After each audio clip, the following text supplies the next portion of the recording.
Hello दोस्तों, मेरा नाम है प्रणव ओझा और आज इस वीडियो में हम आपको बताने वाले हैं नेगोशिएबल इंस्ट्रूमेंट के मोस्ट लाइकली एमसीक्यूज।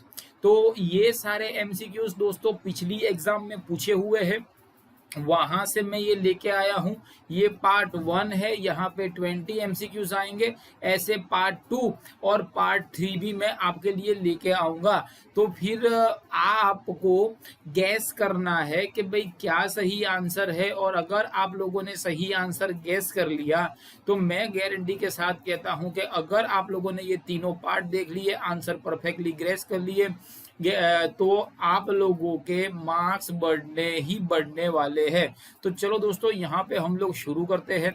कैसे चलेगा, मैं पहला क्वेश्चन लिखूंगा, 4 ऑप्शन दूंगा, आप भी सोचिए कि इसका आंसर क्या आएगा और इसके हिसाब से चलेगा।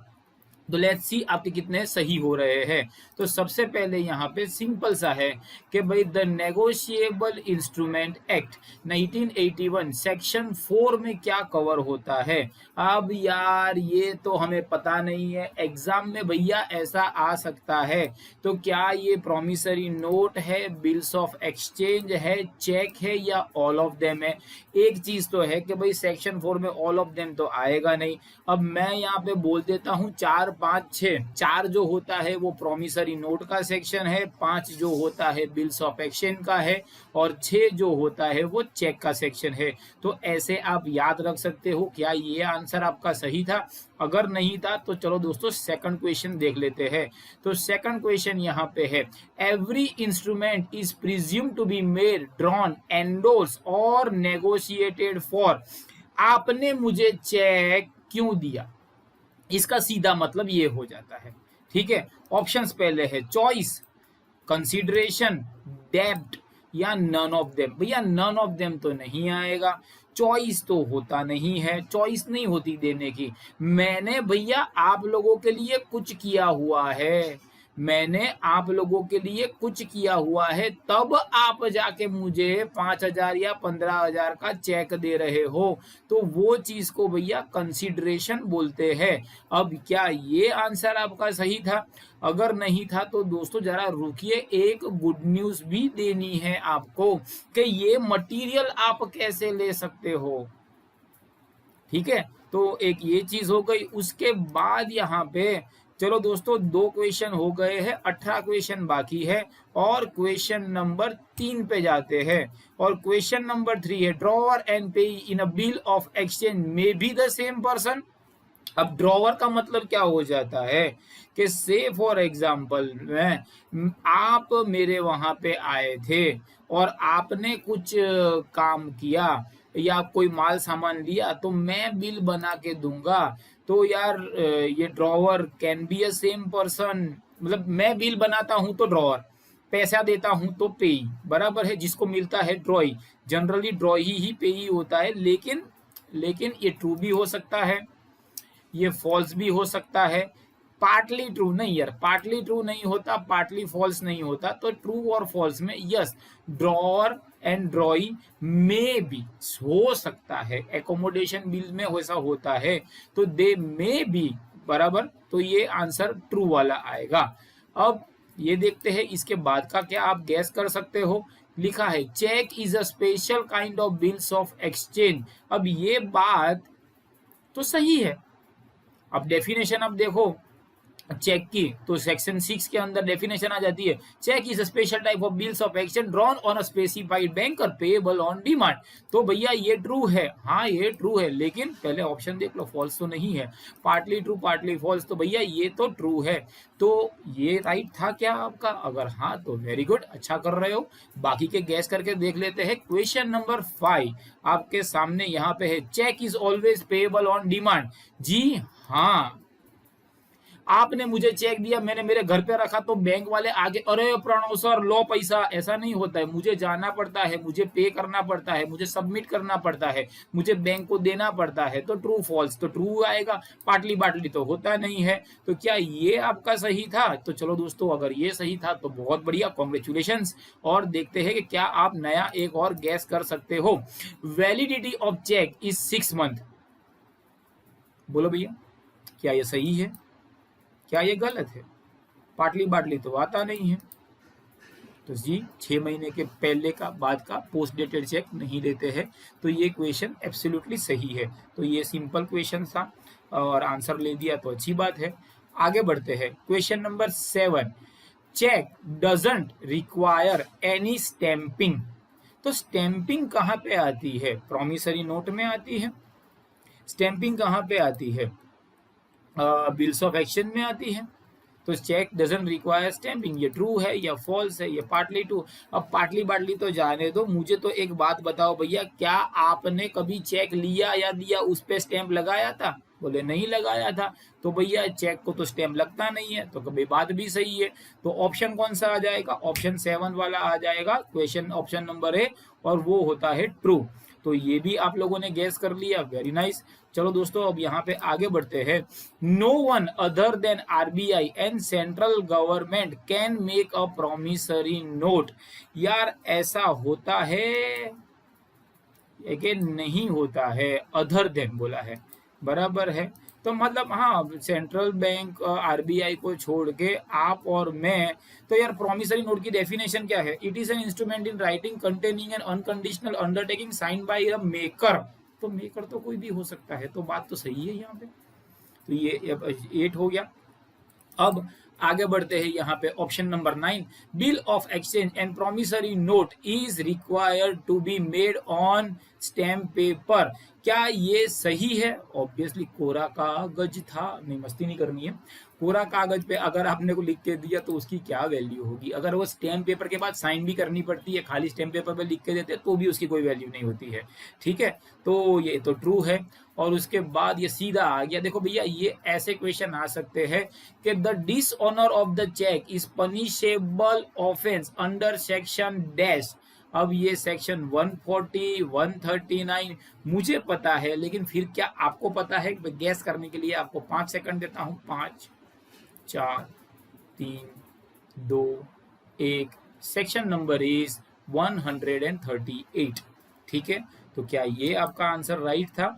उसके बाद यहाँ पे लिखा है the dishonour of the cheque is punishable for a maximum term up to ले।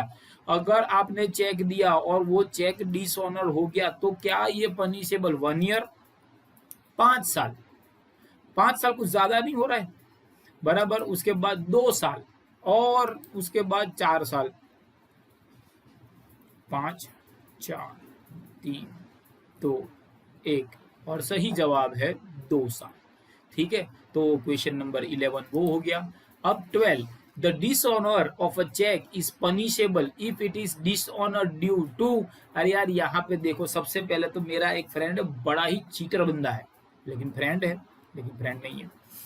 वो क्या करता था कि किसी को पैसे देने होते थे तो चेक लिख के देता था, लेकिन साइन गलत करता था, तो चेक तो वापिस आ जाता था, लेकिन वो पनिशेबल ऑफेंस नहीं है। अगर डेट बराबर नहीं लिखी, नाम रॉन्ग लिखा, तो चेक तो क्लियर नहीं होगा।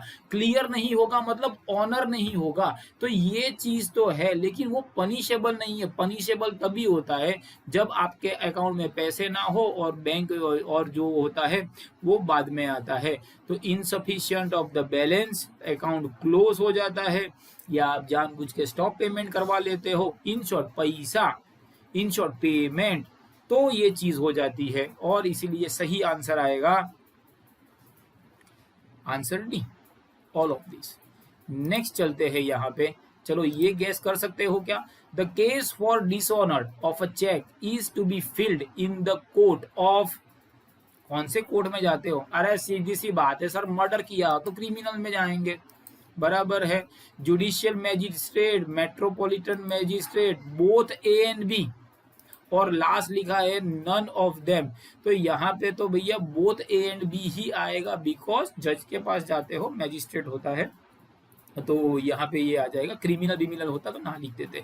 ठीक है, उसके बाद और देखते हो कितने होते हैं। The negotiable of instrument to any person receiving it by paying consideration before maturity and in good faith is termed as अभी आपको पता चल जाएगा। चलो आंसर मैं देता हूँ, होल्डर के होल्डर इन ड्यू कोर्स। चलो चलो चलो, होल्डर या holder in due course good faith में आता है। होल्डर इन ड्यू कोर्स सबसे इंपॉर्टेंट पॉइंट है। अगर एमसीक्यू की एग्जाम है तो भी आएगा और नहीं है तो शॉर्ट नोट तो पक्का आ जाती है, right of holder in due course करके। तो holder, holder in due course, A and B. और तो भैया ये तो सीधी सी बात है, इतनी 4 बार तो मैं बोल गया कि ये चीज जो होती है वो होल्डर इन ड्यू कोर्स होती है। उसके बाद भैया आगे बढ़ देते हैं। पहले सॉल्यूशन आ गया, क्वेश्चन तो पता नहीं कहाँ है। चलो आजा question. The notice of dishonour of the check is to be given within dash of its knowledge to within dash of its knowledge to the receiver। Dishonour अगर होता है तो नोटिस जो होती है 1 महीना या 30 दिन, ठीक है। तो 30 दिन में आपको बोल देना है कि भैया आपका चेक जो है वो डिसऑनर हो गया, कृपया करके वापस चेक दे दो। तो ये क्वेश्चन नंबर, ये point number B that is 30 वाला आएगा। उसके बाद चलो भैया आधा तो पूरा हो गया है, जाते हैं 16 पे। The criminal complaint for dishonour of a cheque is to be filed in the court within. Criminal complaint जो होती है, अभी आगे तो मैंने पढ़ा दिया था कि भाई 30 डेज 1 मंथ, 30 डेज 1 मंथ दो भी हो सकता है, ए एंड बी। तो यार यहाँ पे 1 मंथ जो होता है तो आप क्रिमिनल कंप्लेन कर सकते हो। तो ये है पॉइंट नंबर 16। उसके बाद आगे बढ़ते हैं यहाँ पे। By the notice for dishonour of the cheque the drawer is to be granted dash time before payment. अब नोटिस ऑफ डिसऑनर के पहले ड्रॉवर को कितना टाइम दिया जाता है? 10 दिन, 30 दिन, 7 दिन, और लास्ट ऑप्शन, चलो इसमें से आपको कोई ऑप्शन लगता है, और लास्ट ऑप्शन इज 15 दिन। तो notice of dishonour of the cheque the drawer is granted payment of 15 days, ठीक है। तो क्या ये आंसर आपका सही था? उसके बाद चलते हैं दोस्तों next.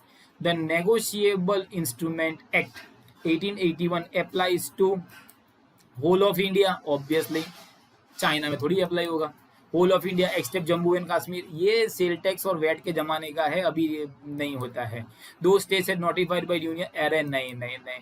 Whole of India except Jammu and Kashmir, नहीं नहीं। नॉर्थ ईस्टर्न में जमीन बमीन खरीदना होता है तो लोचा होता है, बाकी कोई नेगोशिएबल में कुछ नहीं है, ठीक है।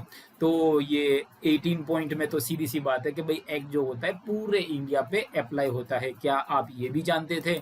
अब दोस्तों यहाँ पे आगे, the undertaking containing in a promissory note to pay a certain sum of money, बराबर उसे क्या बोलते हैं? Conditional, unconditional, may be conditional, may be unconditional. अब देखो यार, ऐसा है कि डेफिनेशन अगर मैं याद करूं प्रोमिसरी की नोट ही, तो promissory note is an unconditional undertaking. वही पता चल जाता है कि भाई अनकंडीशनल बोल रहे हैं। तो ऐसे भी अगर आपके कॉन्सेप्ट क्लियर है तो भैया आपके मार्क्स बढ़ने लाजमी है। और लास्ट लिखा हुआ है यहाँ पे 20, अ bill of exchange containing and bill of exchange क्या होता है? मेरा दूसरे वीडियोस भी है, ड्रॉवर ड्रॉई, वो भी देख लेना। लेकिन बिल ऑफ एक्सचेंज जो होता है वो ऑर्डर होता है या अंडरटेकिंग होता है? अनकंडीशनल अंडरटेकिंग ये जो होता है प्रॉमिसरी नोट में होता है, ये बिल्स ऑफ एक्सचेंज में होता है। लेकिन कंडीशनल अंडरटेकिंग नहीं होता है और कंडीशनल ऑर्डर नहीं होता है। तो bill of exchange contains an unconditional order sign by the maker directing a certain person to pay a certain sum of money only to or to the order or to the bearer of instrument. ऐसे आप याद रखते हो तो आपके marks बढ़ जाएंगे। तो दोस्तों ये था हमारा पार्ट 1। पार्ट 2 और पार्ट 3 कंपलसरी देख लेना, आपके मार्क्स बढ़ जाएंगे, बंदे की गारंटी है। ज्यादा मार्क्स चाहिए तो हमारी एप्लीकेशन पे आओ और ढेरों वीडियो देख सकते हो। I wish you all the best for your exam. Good bye, God bless you and जय हिंद।